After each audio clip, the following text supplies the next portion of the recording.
नमस्कार साथियों, आप सभी का स्वागत है आपके अपने चैनल टेक्निकल जॉब्स में।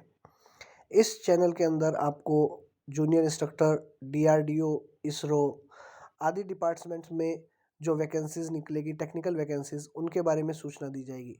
तो सबसे पहले तो यदि आपने चैनल को सब्सक्राइब नहीं किया है, तो तुरंत चैनल को सब्सक्राइब करें और बेल आइकन को प्रेस करें, जिससे आपको तुरंत ही जो भी टेक्निकल जॉब्स निकलेगी, उनके बारे में जानकारी मिल सके। तो चलिए बात करते हैं कल जो वैकेंसी निकली है हमारी उसके बारे में। कल हमारी जो वैकेंसी निकली है वो आप देख सकते हो कि इसरो डिपार्टमेंट के अंदर निकली है, ठीक है? इसरो डिपार्टमेंट में जो वैकेंसी निकली है उसके अंदर आप देखोगे कि ये 10 फरवरी दिखाया गया है, ठीक है? 10 फरवरी यहाँ पे मैंने रेड मार्क किया है ऊपर के अंदर। वो देखिए 10 फरवरी को जो ये वैकेंसीज़ निकली है, इसके अंदर आप फॉर्म अप्लाई कर सकते हो। और कौन-कौन इसके अंदर फॉर्म अप्लाई कर सकता है? इसमें बीटेक वाला भी फॉर्म अप्लाई कर सकता है, इसमें डिप्लोमा वाला भी फॉर्म अप्लाई कर सकता है, इसमें आईटीआई जिसने की है वो भी फॉर्म अप्लाई कर सकता है, इसमें जिसने एमटेक किया है वो भी फॉर्म अप्लाई कर सकता है। तो सभी के लिए यहाँ पर वैकेंसीज़ निकाली गई हैं। इसके अलावा कुछ नॉन टेक्निकल पोस्ट है, जैसे कुक की है, फायरमैन की है, ड्राइवर की है। तो ये जो पोस्ट है ये नॉन टेक्निकल पोस्ट भी है, तो ऐसे लोग भी अप्लाई कर पाएंगे जिन्होंने कोई टेक्निकल डिग्री नहीं की है। तो चलिए आज हम इस वीडियो के अंदर बात करेंगे आईटीआई के बेस पे जो वैकेंसी निकली है उसके लिए, और डिप्लोमा के बेस पे जो वैकेंसी निकली है उसके लिए। तो आप देख सकते हैं जैसे अभी जो आईटीआई के लिए वैकेंसी निकली है उसको जो नाम दिया गया है इस वैकेंसी को, वो नाम दिया गया है, यहाँ पे आप देख सकते हैं रेड मार्क मैंने किया है, टेक्नीशियन बी। टेक्नीशियन बी की जो पोस्ट है वो पोस्ट निकली है आईटीआई वालों के लिए। बहुत सी ट्रेड्स हैं जिनके अंदर ये टेक्नीशियन बी की पोस्ट निकली है। तो चलिए देखते हैं कौन कौन सी ट्रेड्स के लिए कितनी कितनी पोस्टें यहाँ पे जारी की गई है। तो सबसे पहले आप पोस्ट कोड देखेंगे 005 इलेक्ट्रॉनिक मैकेनिक ट्रेड। सबसे ज़्यादा जो पोस्ट निकली है भाइयों वो निकली है इलेक्ट्रॉनिक मैकेनिक ट्रेड के अंदर। इलेक्ट्रॉनिक मैकेनिक ट्रेड के अंदर 63 यानी कि 63 पोस्ट निकली है। और इसके लिए कौन कौन एलिजिबल होंगे वो भी क्वालिफिकेशन हम देख लेते हैं। तो आप देख रहे हैं लास्ट सेकंड लास्ट जो अपना कॉलम है, essential minimum qualification and experience. Experience की कोई आवश्यकता नहीं है, यदि आप फ्रेशर हो तो भी आप इसके अंदर फॉर्म अप्लाई कर सकते हो। आपके पास क्या होना चाहिए? एक तो 10th होना चाहिए, उसके अलावा आपके पास आईटीआई होनी चाहिए, या फिर आपके पास नेशनल ट्रेड सर्टिफिकेट होना चाहिए, या फिर आपके पास एनएसी नेशनल अप्रेंटिस सर्टिफिकेट होना चाहिए। और ये किस ट्रेड में होना चाहिए? ये इलेक्ट्रॉनिक मैकेनिक ट्रेड में हो, या टेक्नीशियन पावर इलेक्ट्रॉनिक सिस्टम के अंदर हो, या mechanic consumer electronic appliances trade के अंदर हो, या मैकेनिक इंडस्ट्रियल इलेक्ट्रॉनिक ट्रेड के अंदर हो। और ये जो डिग्री है ये आपके पास एनसीवीटी से होनी चाहिए। इसी तरह यदि बात करते हैं सेकंड पोस्ट की, इलेक्ट्रिशियन या इलेक्ट्रिकल पोस्ट की, तो इसके अंदर 13 वैकेंसी निकली है। और इसके अंदर जो आपकी क्वालिफिकेशन होनी चाहिए वो होनी चाहिए 10th, और इलेक्ट्रिशियन या इलेक्ट्रिकल ट्रेड के अंदर आईटीआई। इसी तरह से जो थर्ड पोस्ट है वो फोटोग्राफी के पोस्ट है, फोटोग्राफी या डिजिटल फोटोग्राफी ट्रेड से। उसमें 5 वैकेंसीज है और आपके पास इसमें भी 10th प्लस फोटोग्राफी या डिजिटल फोटोग्राफी ट्रेड का सर्टिफिकेट होना चाहिए। अगली बात करते हैं फिटर ट्रेड के लिए। तो भाई ये फिटर ट्रेड के अंदर भी बहुत ही अच्छी पोस्ट है, 17 पोस्ट इसके अंदर आई है आईटीआई बेस पे। और 17 पोस्ट के लिए जिन्होंने फिटर से आईटीआई किया है या फिटर से एनएससी जिनके पास है, वो लोग इस पोस्ट के लिए फॉर्म अप्लाई कर सकते हैं। नेक्स्ट 009 नंबर पोस्ट प्लम्बर की। प्लम्बर की इसके अंदर 3 पोस्ट है, जिसने प्लम्बर से आईटीआई किया है वो इस पोस्ट के लिए एलिजिबल है। अगली बात करते हैं पोस्ट नंबर 010 पोस्ट के लिए आरएसी, ठीक है, refrigeration and air conditioning technician. Refrigeration and air conditioning technician की भी अच्छी पोस्ट है, 11 पोस्ट यहाँ पर आपको दिखाई दे रही हैं।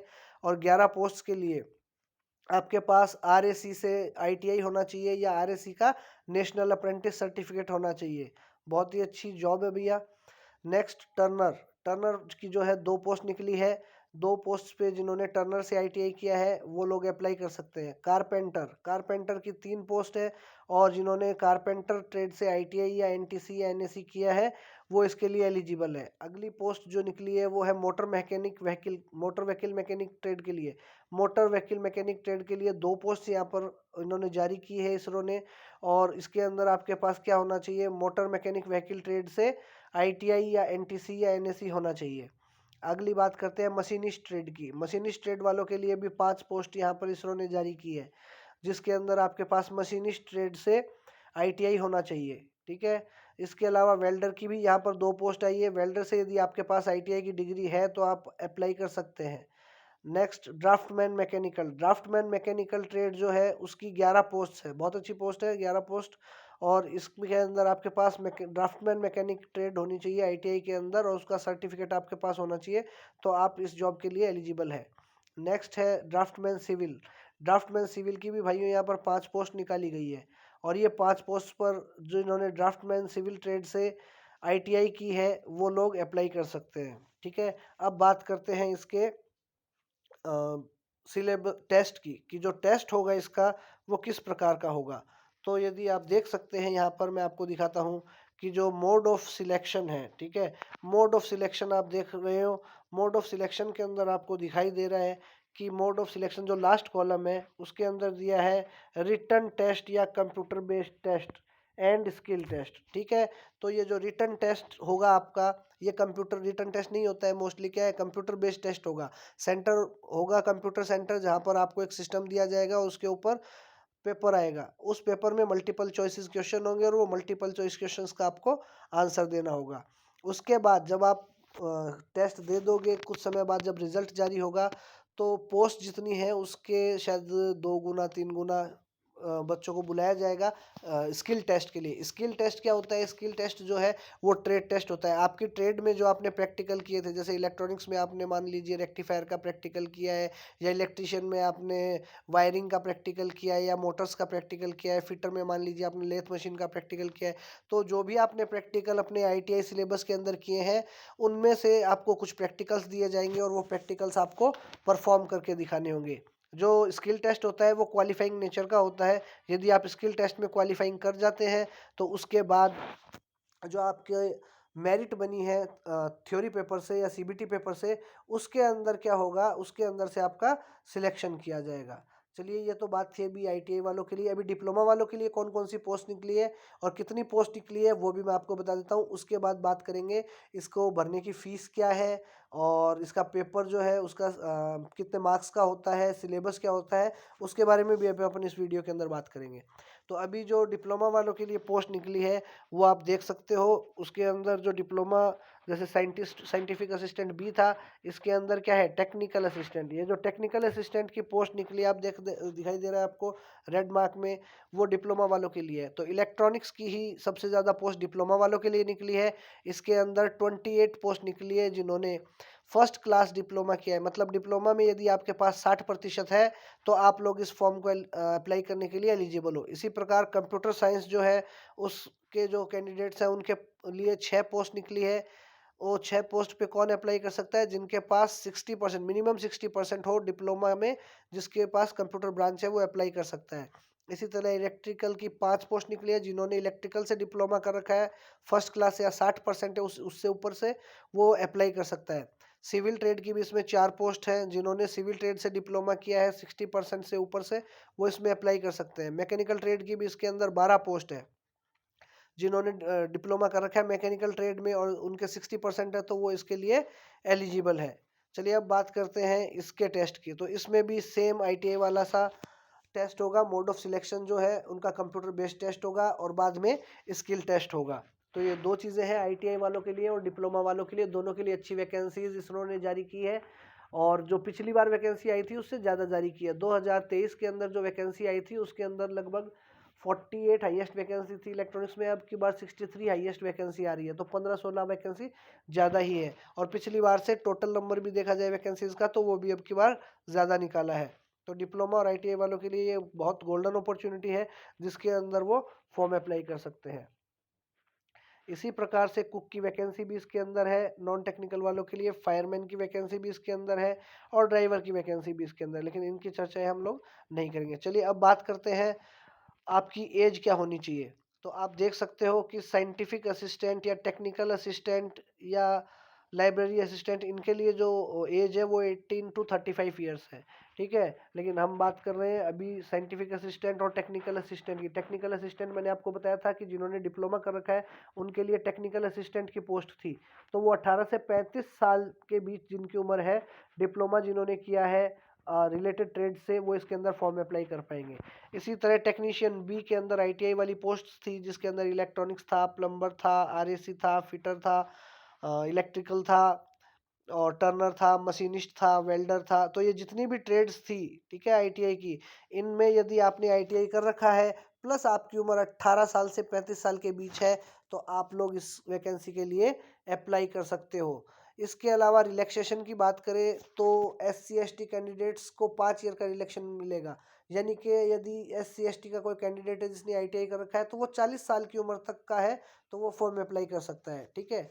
हाउ टू अप्लाई, अप्लाई कैसे करना है, तो आपको सभी को पता है अप्लाई ऑनलाइन अप्लाई होगा। और जो फॉर्म अप्लाई करने की स्टार्टिंग डेट है वो 10 फरवरी से आपको दिखाई दे रहा है। हाउ टू अप्लाई के अंदर 10 फरवरी से 1 मार्च के बीच जो है आप अप्लाई कर सकते हो। यानी कि इस फॉर्म को भरने की, ये देखिए 10 फरवरी आपको दिखाई दे रहा है जहाँ मैंने रेड मार्क किया है, 10 फरवरी से लेकर के 1 मार्च 11:55 PM, यानी कि 10 फरवरी से फॉर्म चालू होगा फॉर्म भरना, फॉर्म अप्लाई करना। आप 10 फरवरी से स्टार्ट कर सकते हो और 1 मार्च की रात 12 बजे के 5 मिनट पहले फॉर्म जो अप्लाई करना है वो आपको कर देना है। यानी कि 10 फरवरी से 1 मार्च जो है इसकी लास्ट डेट है फॉर्म अप्लाई करने की। अपलोडिंग ऑफ डॉक्यूमेंट्स 5 नंबर, आपको अपनी रिसेंट जो है फोटोग्राफ वो अपलोड करनी है, सिग्नेचर अपलोड करना है और आपके पास SC ST OBC ex serviceman या डिसेबिलिटी का यदि कोई सर्टिफिकेट है तो वो आपको अपलोड करना पड़ेगा।